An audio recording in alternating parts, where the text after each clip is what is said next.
Hello friends, Shashi Agarwal channel के अंदर मैं doctor Shashi Agarwal welcome you all. तो आज मैं आप लोगों के साथ एक समराइज्ड वीडियो जो है या 3 और 4 मिनट्स की है वो आप लोगों के साथ शेयर कर रही हूँ। लॉन्गर वीडियो जो है that is also available on my channel अगर आपने कंसेप्ट को अच्छे तरीके से समझना है।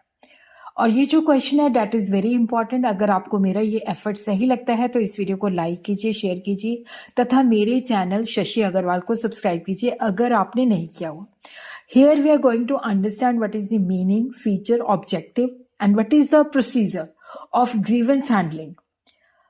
तो सबसे पहले ग्रीवेंस का मतलब क्या होता है? देखो, ग्रीवेंस का मतलब होता है कि जैसे एम्प्लॉय ऑर्गेनाइजेशन में काम करता है, जब उसको कोई कंप्लेंट होती है या उसको डिससेटिस्फेक्शन होती है या उसको लगता है कि उसके साथ जस्टिस नहीं हुआ, उसको लगता है कि उसको पॉलिसी के साथ या प्रमोशन नहीं मिली या उसको लगता है कि वेजेस समय से नहीं मिलती या प्रमोशन या ट्रांसफर के समय इनजस्टिस हुआ है या वर्किंग कंडीशन सही नहीं है या उसके साथ डिस्क्रिमिनेशन ज़्यादा है या उसको वर्कलोड ज़्यादा दिया जाता है। तो grievance is any complaint, dissatisfaction और फीलिंग ऑफ इनजस्टिस जो एम्प्लॉय ऑर्गेनाइजेशन में एक्सपीरियंस करता है और जब उसको लगता है कि उसके साथ इनजस्टिस हुआ है मैनेजमेंट पॉलिसीज, रूल या प्रैक्टिसेस की वजह से। ऑब्जेक्टिव जो है, देखो यहाँ पे ग्रीवेंस को इसलिए हैंडल करना ज़रूरी होते हैं ताकि हर एम्प्लॉय के साथ इक्वल ट्रीटमेंट मिल सके, जिससे कॉन्फ्लिक्ट और डिस्प्यूट कम हो सके और एम्प्लॉय की सेटिस्फेक्शन इंप्रूव हो सके और healthy industrial relation between the employer और एम्प्लॉय बने रहे।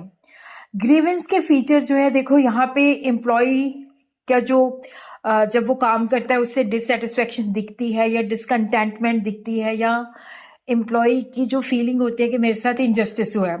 और ये जो है ग्रीवेंस जो होती है ये रियल और इमेजिनरी रीजन की वजह से होनी चाहिए। एम्प्लॉयमेंट की वजह से है कि वो ऑर्गेनाइजेशन में काम करता है, इस वजह से उसके पर्सनल रीजन की वजह से नहीं होनी चाहिए।